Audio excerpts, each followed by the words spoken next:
How are you? I'm fine, thanks. How are you? Yeah, not too bad.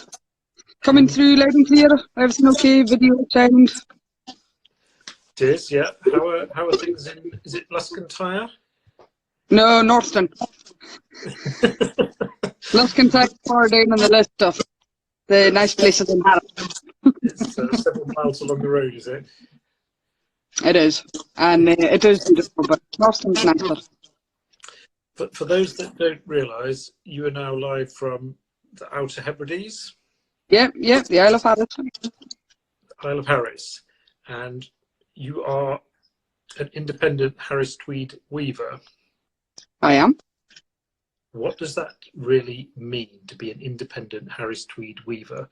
And I know that's a massively large question, and that you could talk for the next 2 hours about it, but just to get us started.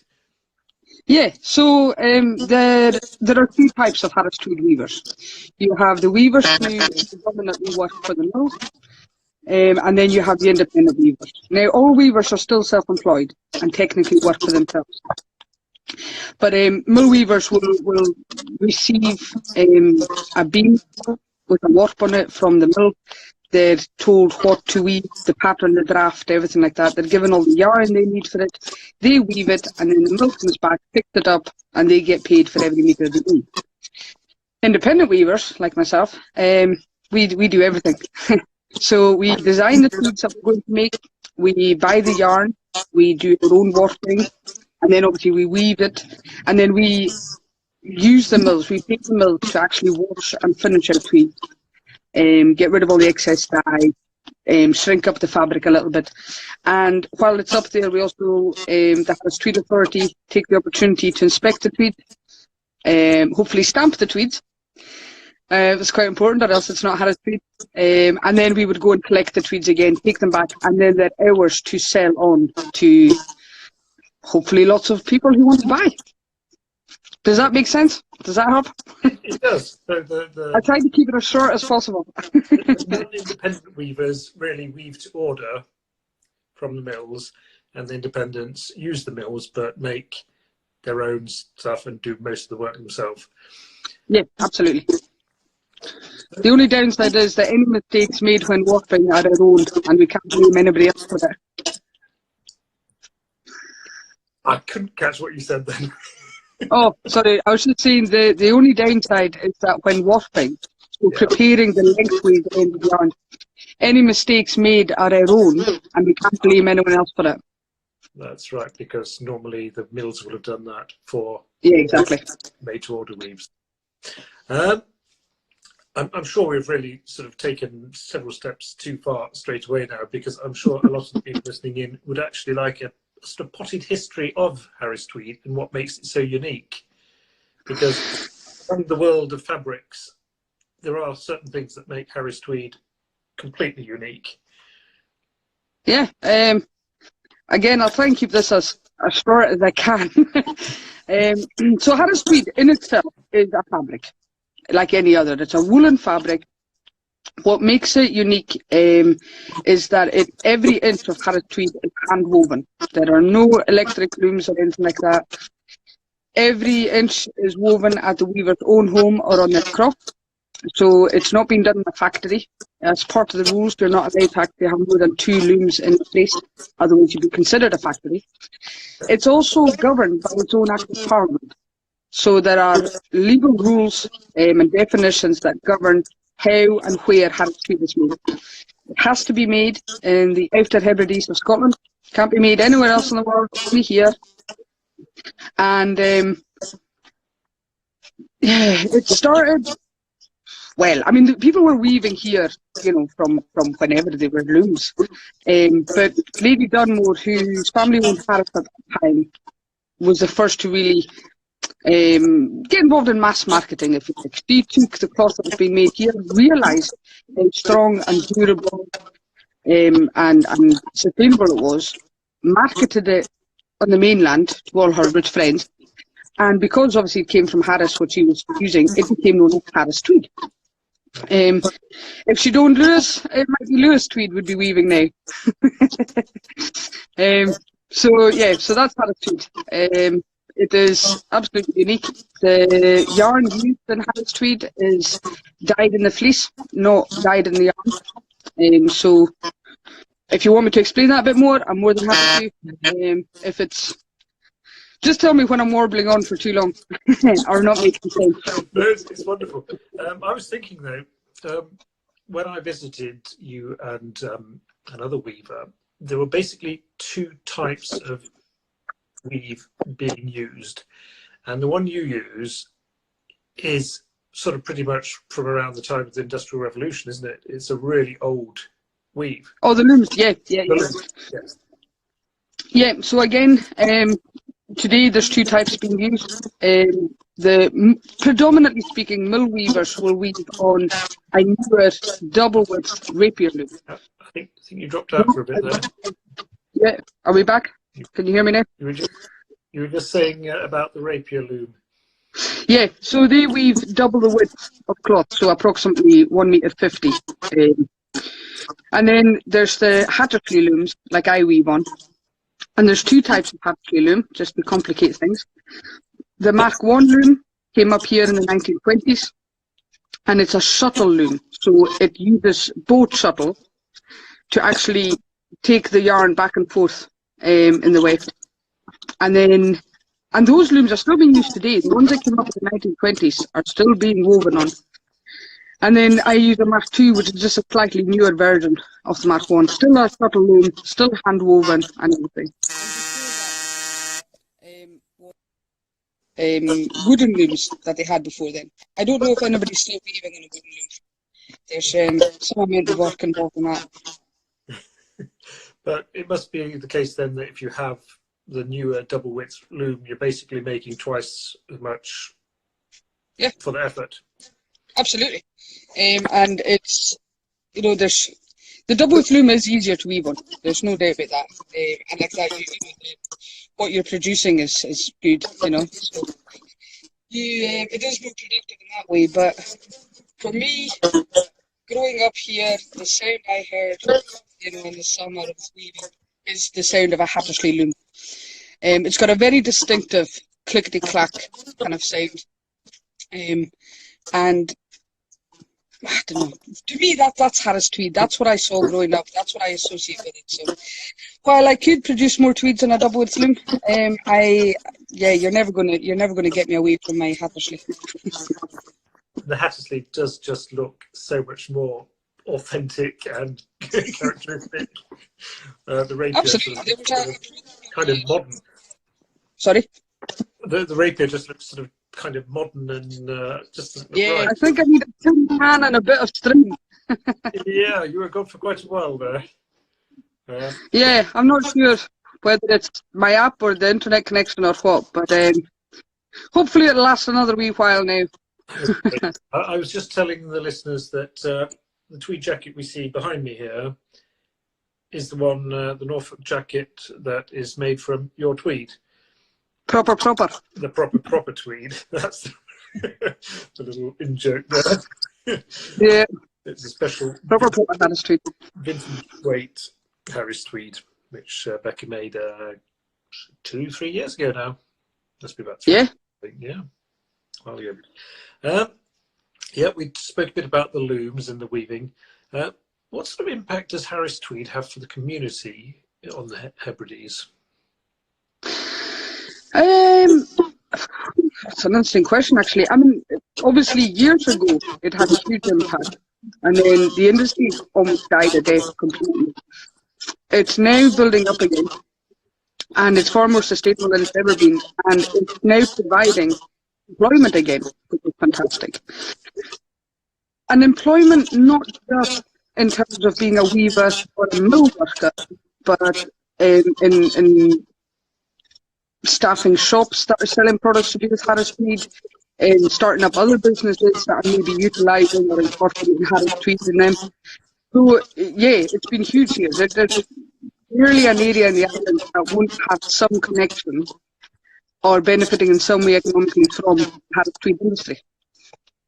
So, and the fact that it's protected by law and can only be made on the Hebrides, not even the Scottish mainland. Yeah, that's right. Does mean that there are quite a large part of the jobs in the Hebrides are tweed related. Yeah. So, Yeah, and like I said, even in terms of, people coming here to see the tweed being woven or to buy tweed or, it's one thing buying online, but sometimes you just want to come to a place. So that then also benefits accommodation providers, and people like that. So it really, it's involved in an awful lot of the island economy. More than you'd think when you first, think of Harris Tweed. I know when I was there, I started sort of thinking and observing, because there's not really that many people in the Hebrides, and there's not a sort of huge range of jobs available in any sort of scale. But you start sort of thinking about how many people are working within the tweed industry, and you see that, well, without it, it would be a real struggle. Yes, absolutely. And I think as well, here, there's always been that history and tradition, I suppose, of people working in different industries at the same time. And by that I mean, if you're crossing, you would also sometimes be a fisherman and a weaver and maybe the local postman as well. So everybody had multiple jobs. So it's not. It might be. I don't know what it looks like from the inside, but certainly here, to have all these kind of almost like tentacles that are woven together and people being involved in it in this way and in that way, and being involved in different areas as well. It's not unusual for us. It might seem strange from the outside, but I think for here, and it works very well. Yeah, and also, I hate talking about the pandemic and stuff now, but it sort of preempted the whole working from home thing as well. I think you have to work from home. Absolutely. Which is kind of brilliant. And also lets people with, just the fact that you don't have to leave home to go to work does mean that you have opportunities for combining weaving with other things. Yeah. I remember when I visited you, you were talking about why it was so special for you to be able to work from home, because with my brother, you could take care of your family and and again, I don't think you can underestimate how important it is to be able to do these things. There are very few jobs that I would be able to do where I could still look after my brother, especially, who's got various needs, but also have a job that I find fulfilling and that I enjoy, and that's the beauty about this. I love what I do. I love weaving, and it doesn't feel like work. It's something I get to do in my garden, in my shed. Love my shed, and also allows me to make an income, meet people. Being an islander, obviously, I love to talk. And I love meeting new people all the time, as you experienced when you visited my shed. And getting to meet new people, getting to work from home, not having a huge commute in the morning, not sitting in traffic or anything like that. You can't underestimate how important that is. And I think, again, I don't want to dwell too much about the pandemic and everything that's going on, but I'm hopeful that it actually shows people, the benefits to working from home. And being able to maybe structure your work as well slightly differently, maybe not working the traditional 9 to 5. I do most of my work in the evening, and I tend to work quite late. I've always been a bit of a night owl, and it suits me, but it suits what the things I do with my brother as well. So, yeah, maybe more people will be working from home after this, and that's no bad thing. That sort of nicely puts us into the sort of environmental aspect as well of tweed, because while maybe the dyes used in Harris Tweed aren't fully environmentally friendly yet, as I understood it from the mill at least 3 years ago, the fact that you're using pure wool, which is probably the most environmentally friendly fibre you can find, and making fabric that will last a long time by hand is very environmentally friendly. And working from home with no commute really takes down the carbon footprint. Is that something you ever think about, how super environmentally friendly you are? Oh no, it is actually. And I think I only started thinking about it when somebody asked why we don't use natural dyes anymore. And I thought, oh, that's, actually, I don't know why. So I went off to find out. And it's one of those very strange things where actually to use natural products for dyeing isn't as sustainable as using the chemical synthetic dyes. And it's well known here, the croftal, which is the kind of like a mossy thing that grew on rocks, that was used to dye back in the day. You had to go further and further inland to try and find some because it just wasn't there. And that then got me thinking, like you were saying, about all the other benefits. You know, and I mean, it's well documented, the benefits of wool anyway and everything that's done. But yeah, Harris Tweed, I mean, it's hand woven. If the power goes out, I can still work. I might need a head torch if it's late at night, but I can still work. Yeah. So I'm not needing any power like that in order to keep it going. And even in terms of mileage and things, although I do have to travel up to the mill and back and things like that, because it's all done here in the islands, the travel isn't huge. And we also, the weavers in Harris, we share it out so that you don't have, you know, 3, 4, 5 of us going up on a day to collect tweeds, for example. One person will go and collect everybody's tweed, you know. So it is, and it's important to have those kind of industries where we are reducing or keeping our environmental footprint as low as possible. Yeah. It's interesting what you said about using moss as a natural dye, and that was how they used it before, because much is made of the sort of colours and hues of the tweeds and how that's found in nature and so forth. Yeah. But actually, when you visit the mill and see the fleeces dyed before they're spun together, they're very far from natural colours. They're more like sort of looking like pencil sets or something, coloured pencils, all primary colours. And that's what you see as well when you really look closely at a tweed. That you're not finding the mossy greens or greys or browns, all mixed up. Well, I mean, I think to an extent there are still some, you know, of the older, you know, more natural looking colours. But even a lot of the brights, it's amazing how you'll see them still in nature and that, you know, maybe on a sea pink or a wee, you know, wild primrose, and you'll get this very vibrant, you know, yellow and that coming through. But yeah, when you see it in their kind of just dyed in the wool state, it can look very shocking, especially if you're used to a tweed or seeing Harris Tweed in its more finished form. But it is great, and I always say this to everybody, you know, if you are looking at tweed or even a bobbin of yarn, look closely, you know, and see all the colours that are there. And you will almost always see those colours in the landscape around you. Well, maybe not if you're in a city, I suppose. I'll caveat it with that.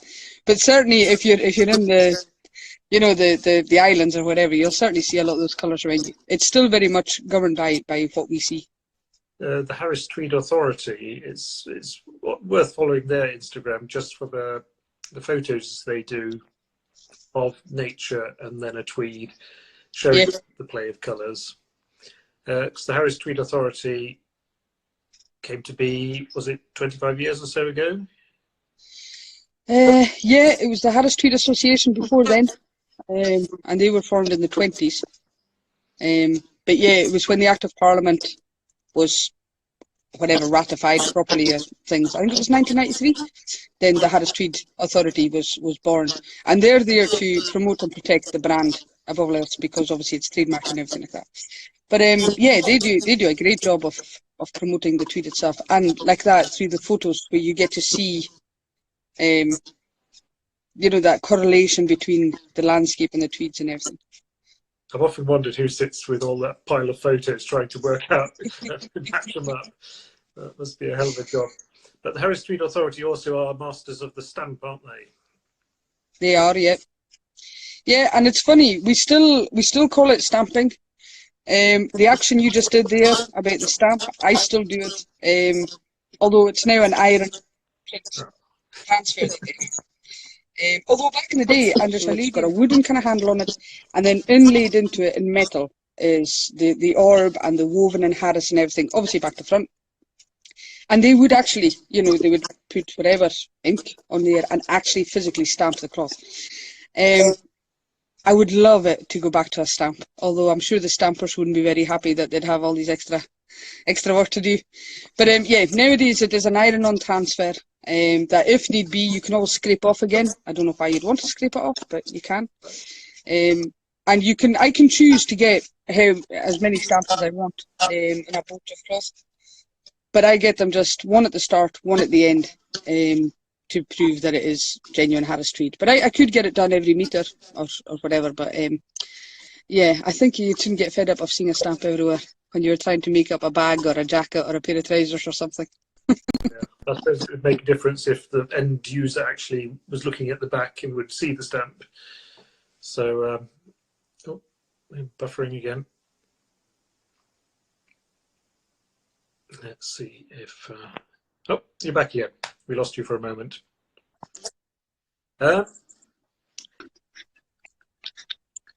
How many years? It must have been about 20 years ago or so that Harris Tweed sort of came out of the slump and suddenly experienced this huge surge in popularity again. Yep. When Nike called up McKay. Yeah. It's pretty well-known story, but that was sort of when things really started going the way for Harris Tweed again. Yeah, absolutely. It happened. It coincided with I don't know exactly, but I mean certainly what's now Harris Tweed Hebrides in Shawburst. They were in difficulty at the time, and there was only really the one main mill left in Stornoway, and there were a few independent weavers around, and one of them, like you said, was Donald John Mackay. And yeah, Nike came up here and visited him, liked his tweeds, wanted to use it in their footwear, and asked him if he would make them 1,000 metres, and he said yeah, no problem.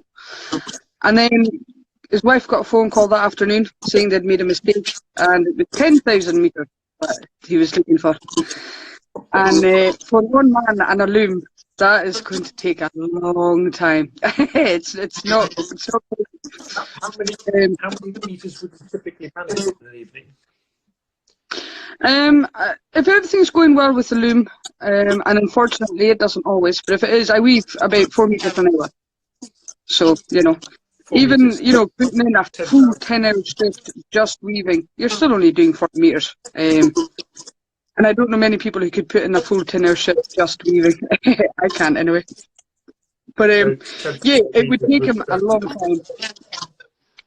So he then worked in collaboration with the mill at the time, and because obviously he needed a huge amount of yarn, you know, for that as well, if nothing else.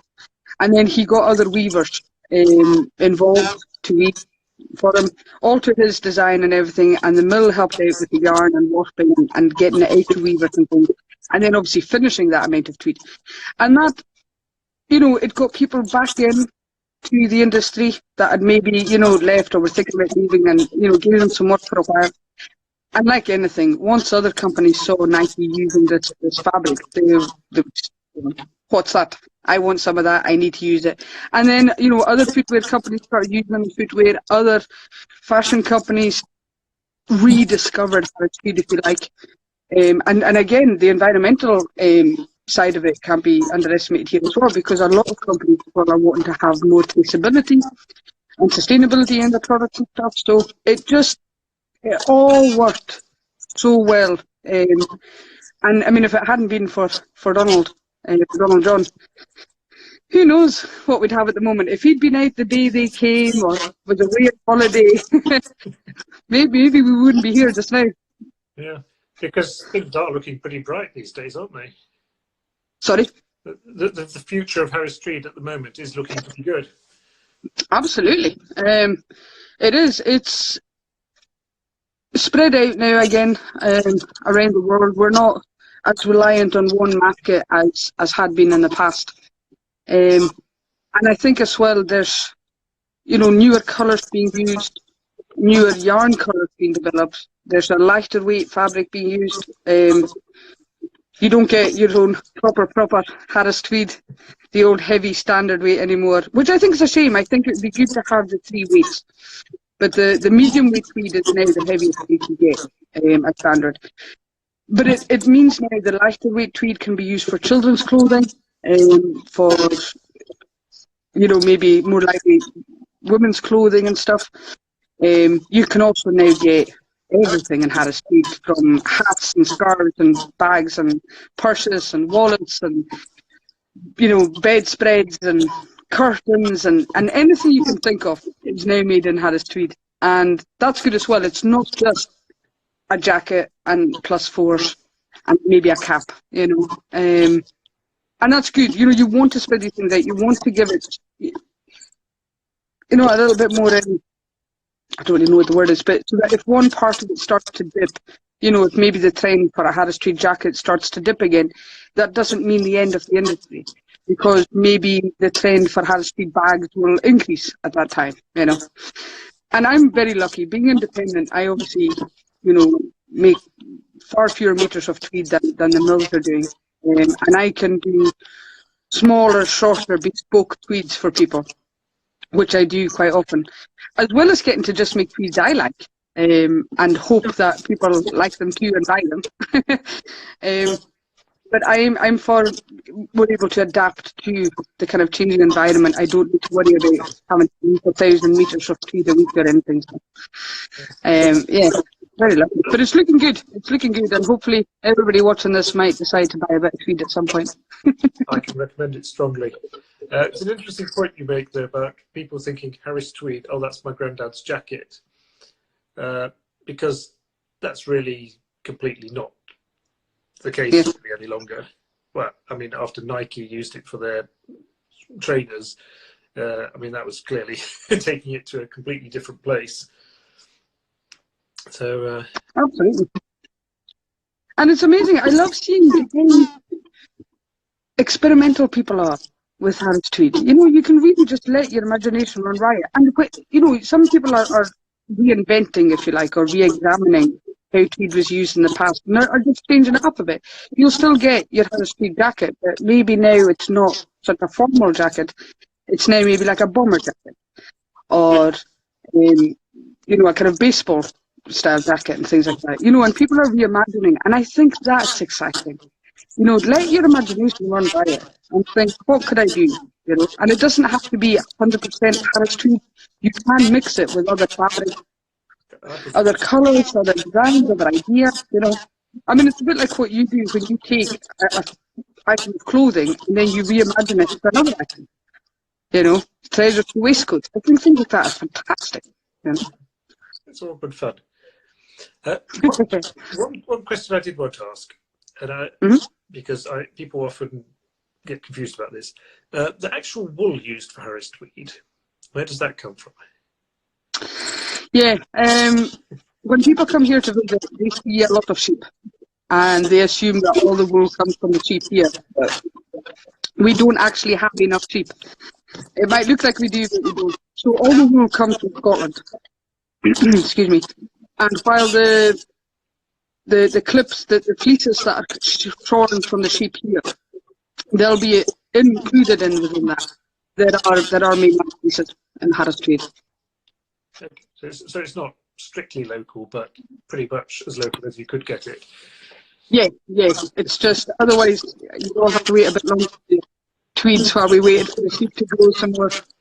At least it's not being shipped over from Australia or somewhere. Really. Oh no, not at all. It is all Scotland. Yeah.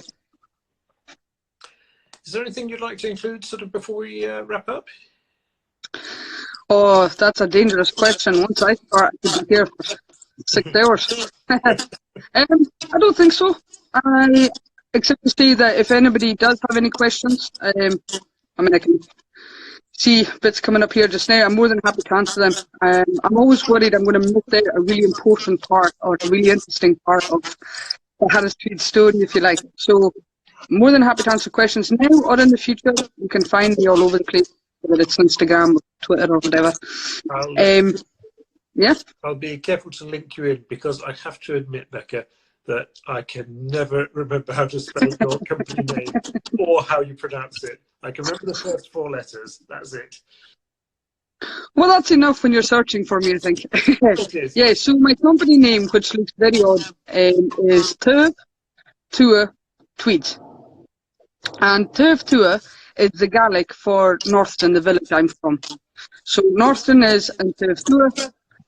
And when I started I will be honest, I had no idea that I would, 7 years later, be standing in my shed speaking to somebody overseas, about Harris Tweed. I didn't think about other people coming in, so I thought that's a nice alliteration.